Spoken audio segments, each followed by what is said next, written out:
Hi, I'm Linda, and life has thrown me more curveballs than I ever imagined. 5 years ago, I thought I hit the jackpot when I married John. He was charming, successful, and seemed to genuinely care about both me and my daughter, Emma. I already had Emma from a previous marriage, and John brought his son, Tyler, into our new blended family. I was determined to make it work, treating both kids equally and with all the love I could give. Emma, sweetie, how about we invite Tyler for movie night? I'd suggest, trying to help the kids bond.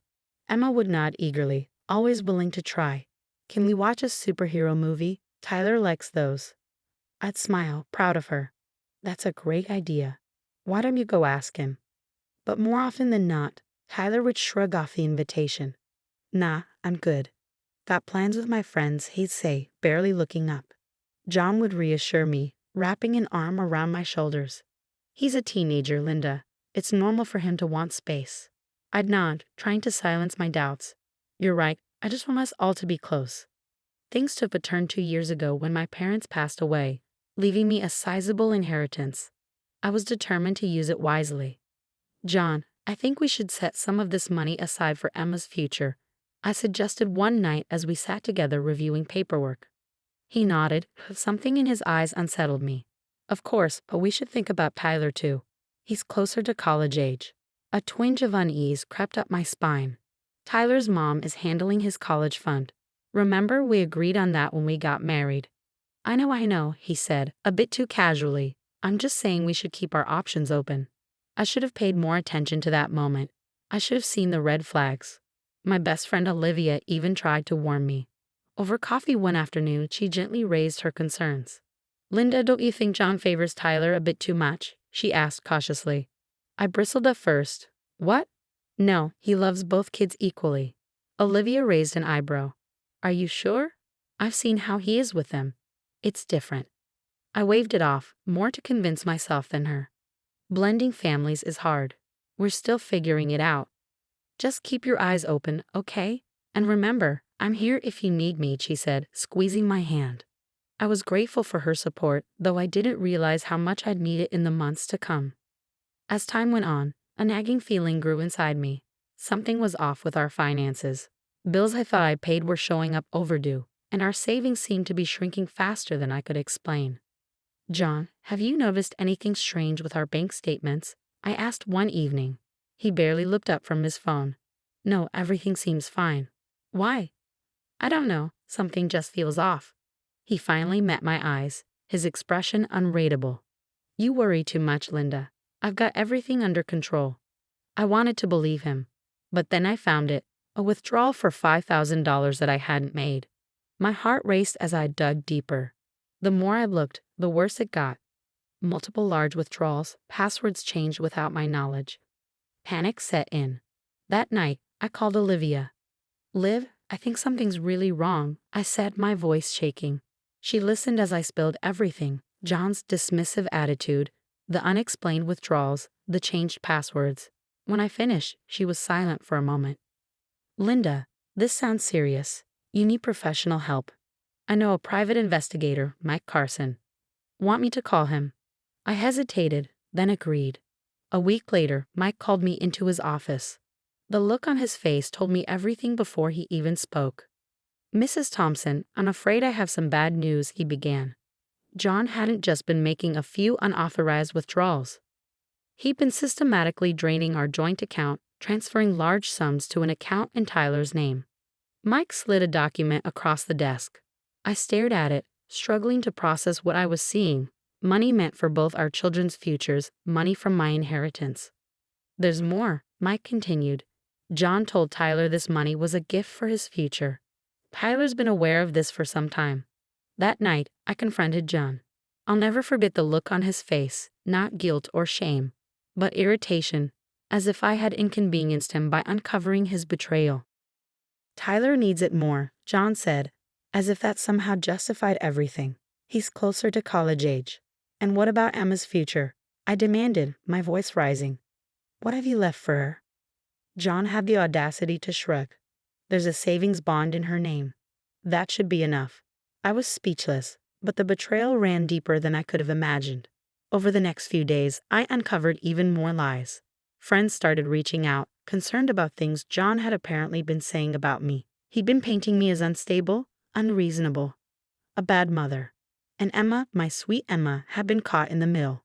John had been manipulating her, making her keep secrets from me. As the full extent of John and Tyler's deception became clear, I felt a rage I had never known before. Sitting in my car outside our house, a house that no longer felt like home, I made a decision. This wasn't over, not by a long shot. John and Tyler might think they'd won, but they had no idea what was coming. I was done being the victim. It was time to fight back. John had already proven he was willing to lie and steal, so I couldn't let him see me coming. The next morning, I called in sick to work and met with Lisa Chen, a divorce lawyer Olivia had recommended. Based on what you've told me, Linda, we have a strong case for financial fraud, Lisa said, her eyes sharp behind her glasses. But we'll need ironclad evidence. Can you access all your financial records? I nodded, determination hardening inside me. I'll find a way. At home, I played the role of the dutiful wife, pretending I'd moved past my suspicions. John bought it hook, line, and sinker. I'm glad you've come around, honey, he said one night, kissing my cheek. I knew you'd understand eventually. I forced a smile, bile rising in my throat. Of course, dear. I trust you. Meanwhile, I was gathering evidence as if my life depended on it. I reached out to my company's IT department, spinning a story about a personal project. Hey Sarah, chirped Alex, our resident tech whiz. What can I do for you? I'm working on tracking some old transactions for a side gig, I lied smoothly. Any tips on how to trace digital money transfers? Alex's eyes lit up. Oh, I've got just the tools for that. Let me show you. Armed with Alex's tech know-how, I dug deeper into our finances. The more I uncovered, the worse it got. John hadn't just been stealing from me, he'd been cooking the books at his own company too. That night, I anonymously tipped off John's company about the embezzlement. This wasn't about revenge, it was about justice. A few days later, all hell broke loose.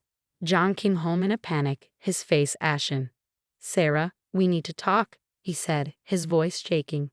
I steel myself. This was it. Yes, we do, John. He launched into a frantic explanation about misunderstandings and mistakes, begging for my help to cover his tracks. But I'd had enough of the lies. Stop, John, I said, my voice cold. I know everything. The money you stole from our account, from my inheritance, the lies you've been telling about me, the way you've manipulated Emma, and now your little embezzlement scheme at work. John's face crumpled. He fell to his knees, grabbing my hands. Sarah, please, I'm so sorry. I'll make it right, I swear. We can fix this together. I pulled my hands away. Fix this, John. You've stolen our daughter's future. You've lied to my face for months. You've tried to turn our friends against me. There's no fixing this. But I love you, he pleaded, tears in his eyes. We can start over. Please just give me another chance. No, John, I said, my voice steady. It's too late for that. We're done. As I walked away, I felt a weight lift off my shoulders. The road ahead would be hard. But for the first time in months, I could see a future where Emma and I were free from lies and betrayal. The next few weeks were a whirlwind. I remember sitting at the kitchen table, Emma working on her homework beside me, when my phone buzzed with a news alert, local accountant under investigation for major fraud. The headline screamed at me. My hands shook as I read the article. Emma looked up, concern in her eyes. Mom, what's wrong? I forced a smile. Nothing, sweetie, just some work stuff. But I couldn't shield her from the truth for long. The police got involved, freezing John's assets, and Tyler's, too. That same day, I filed for divorce, citing financial abuse and fraud. Lisa, my lawyer, was a godsend through it all. We've got him, Sarah, she said, her voice fierce.